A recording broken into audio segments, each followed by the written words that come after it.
Merci d'être venus aussi nombreux pour cette conférence de présentation sur les enjeux de l'eau.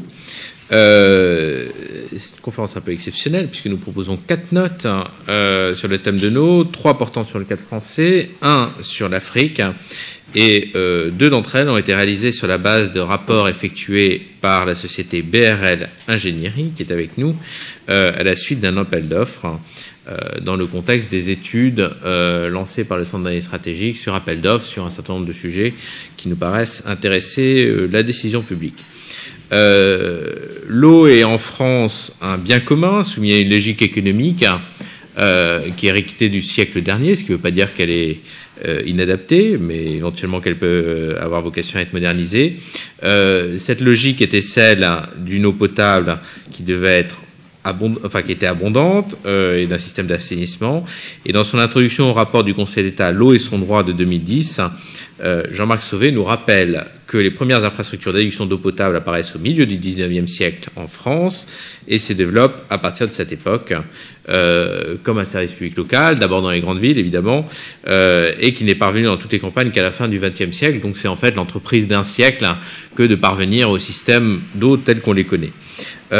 Cette logique d'accès à l'eau a façonné non seulement le droit, mais aussi les institutions et également les modes de financement. Le principe fondamental, c'est celui de l'eau paye l'eau, c'est-à-dire un système assez sain dans lequel c'est les usagers qui payent l'eau qu'ils utilisent.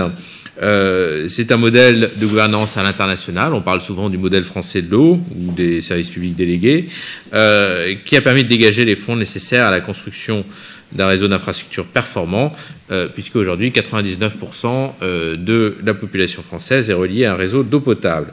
Mais il présente des limites, ce qui justifie les études qui nous intéressent aujourd'hui, pour 2 raisons.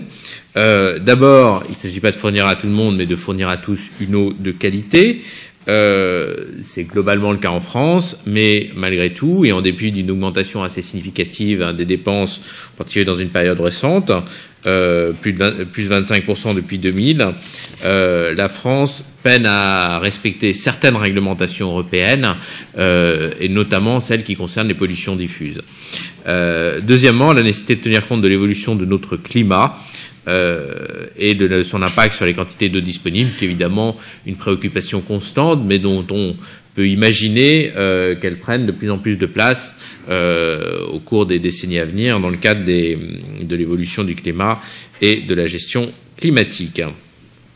Et donc le modèle juridique, le modèle économique doivent évoluer pour passer d'un modèle qui était entièrement basé sur le fait d'amener de l'eau potable à la totalité de la population, à un modèle qui prend en compte évidemment une qualité de l'eau irréprochable, mais aussi l'impact de l'activité humaine sur l'équilibre des ressources en eau, sur les écosystèmes aquatiques, c'est-à-dire ce qu'on appelle généralement le grand cycle de l'eau. C'est donc une première priorité, et pour ça, il est important de rationaliser les dépenses, d'améliorer la capacité d'investissement, certes en consentant des efforts pour poursuivre la mise aux normes européennes des infrastructures et renouveler certains segments du parc au fil de l'eau. Merci Dominique pour ce petit clin d'œil, mais aussi et surtout pour réorienter les dépenses, comme je l'ai dit, dans l'intérêt du grand cycle de l'eau, enfin pour prendre en compte ce grand cycle de l'eau et pour mieux protéger la qualité de l'eau en France. Les 2 principales propositions que nous faisons sur ce point, dans la première des notes qui vous est soumise, c'est d'aider les collectivités locales à préparer leurs investissements dans la durée, en leur permettant de dégager des excédents budgétaires et de les placer en vue d'un investissement futur. Et deuxièmement, d'aider les agriculteurs à consommer moins d'engrais. Alors quand on dit les aider, ça passe en particulier en augmentant par exemple la TVA sur les engrais azotés, mais ça passe aussi par des compensations qui peuvent être permises par les moyens ainsi dégagés et aussi par une réflexion en cours, notamment avec l'INRA, sur les évolutions des pratiques agricoles et l'amélioration du dispositif des contrats agri-environnementaux entre agriculteurs et puissances publiques. Donc à côté de l'approche fiscale, une approche plus partenariale qui peut permettre de donner aussi des résultats importants. Deuxièmement, pour garantir une gestion durable de l'eau, il faut prendre en compte les enjeux de quantité auxquels est confrontée la gestion de la ressource en eau. Ces enjeux sont moins étudiés. On vit toujours sur l'idée d'une eau qui est relativement abondante, mais évidemment, ça pourrait évoluer dans le contexte du réchauffement climatique, qui peut affecter la quantité d'eau disponible pour les différents usages, eau potable, industrie, énergie, agriculture. La France est dans une situation plutôt favorable, avec une ressource en eau très abondante, mais ça pourrait évoluer plutôt à moyen terme, plutôt après 2030. Mais une fois qu'on a dit ça, il y a évidemment des disparités locales, avec certaines zones qui connaissent des tensions importantes, en tout cas à certaines périodes, en particulier les bassins Seine-Normandie, Adour-Garonne et Rhône-Méditerranée, qui peuvent appeler des traitements particuliers. Au-delà de 2030, il y a la possibilité d'évolution plus dramatique, même si évidemment très difficile de faire des prévisions dans ces domaines. Et donc, on peut engager un certain nombre de mesures structurelles dès aujourd'hui. Par exemple, ce sont les propositions des notes qui vous sont soumises. Étudier dès à présent des solutions de sécurisation de l'approvisionnement en eau, barrages, réutilisation de eaux usées, pour certaines des zones qui présentent des risques, Seine-Normandie, Sud-Est, Sud-Ouest. Deuxièmement, encourager les collectivités locales à s'emparer des outils techniques et réglementaires pour limiter les fuites et le gaspillage. Il y a aujourd'hui des systèmes de télégestion, de télédétection qui pourraient être généralisés dans le cadre des contrats de délégation de services publics. Et enfin, renforcer le conseil et l'accompagnement des agriculteurs afin de favoriser des systèmes de culture plus résistants à la sécheresse, plus économes en eau, ce qui passe par les variétés, par l'assolement, par les modalités d'irrigation, etc. Ces problématiques remettent en question la soutenabilité du système de tarification, cette fois donc la gestion des prix, à la fois pour les consommateurs et pour l'opérateur. On est dans une situation où, par rapport à un prix qui pèse donc sur l'eau, puisque c'est l'eau paye l'eau, il y a plutôt une diminution des volumes d'eau potable consommés ces 10 dernières années, alors que le prix actualisé de l'eau pour lui était quasiment multiplié par 3 depuis 1990, et on voit bien donc ce mouvement, plutôt une légère diminution de la consommation et une forte augmentation du prix de l'eau, de toute façon, l'augmentation, elle est aussi un peu impliquée à la fois par des normes de plus en plus rigoureuses et aussi par cette diminution de la consommation. L'une accompagne l'autre d'ailleurs.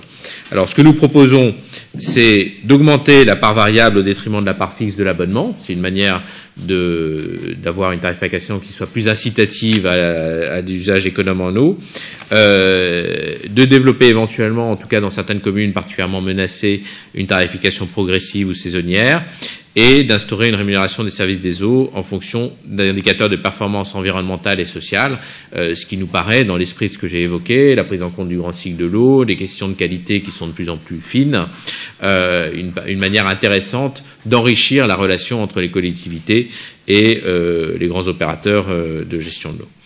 Et puis pour finir, on a une note qui est axée plutôt sur l'Afrique. C'est des enjeux qui sont évidemment assez éloignés des nôtres, mais en même temps qui sont majeurs si on a une approche planétaire. D'abord en raison du poids démographique de l'Afrique, qui va continuer à s'accroître. Ensuite parce que la question de l'accès à la nourriture, de l'autosuffisance alimentaire se pose en particulier dans ce continent. Et enfin parce que ce continent pourrait être particulièrement touché par les conséquences des changements climatiques. Si les tendances actuelles se poursuivent, le continent africain risque de ne pas pouvoir nourrir l'ensemble de sa population sans recourir aux importations, avec une assez grande différence entre l'Afrique du Nord, où il y a des contraintes sur les ressources naturelles, le potentiel cultivable, la faiblesse des ressources en eau, alors qu'en Afrique subsaharienne, c'est plutôt un problème lié à la croissance économique, aux verrous réglementaires, parce que ça peut être, au contraire, c'est au contraire l'un des potentiels agricoles non exploités importants, et donc potentiellement une perspective de développement si on met en place les mesures qu'il faut pour permettre à l'Afrique de nourrir sa population, et on en propose plusieurs. Le développement d'une migration plus économe en eau, la recherche de cultures plus efficaces, le développement de systèmes mixtes d'exploitation agricole conciliant culture commerciale et vivrière. C'est un point qui a déjà été étudié par le Centre d'analyse stratégique dans d'autres travaux sur les actifs agricoles en Afrique. Et la limitation dans le temps des baux confiés à des investisseurs privés pour maintenir un certain équilibre et une capacité sur le long terme à piloter la ressource disponible. Voilà, j'ai balayé très rapidement les notes, mais vous avez, le contenu des notes, mais vous avez les notes qui sont beaucoup plus détaillées dans vos projets, et surtout, je vais passer la parole à BRL Ingénierie pour qu'ils nous en disent un peu plus. Je tiens à les remercier pour la qualité du travail qu'ils ont effectué. Je remercie également le département de développement durable, Dominique, Léa Godot, qui ont travaillé en particulier sur la rédaction des 4 notes. Et après la présentation de BRL, nous aurons le plaisir d'avoir 2 interventions d'experts éminents. Ghislain de Marcilly, membre de l'Académie des sciences, ainsi qu'Hervé Guillomard, directeur scientifique en charge de l'agriculture à l'INRA, qui pourront commenter ces présentations, sans trop les contester, on l'espère, encore que ce soit la règle du jeu scientifique, d'avoir cette liberté. En tout cas, je les remercie beaucoup également de leur contribution à nos travaux de ce matin. Et merci encore à tous de votre participation.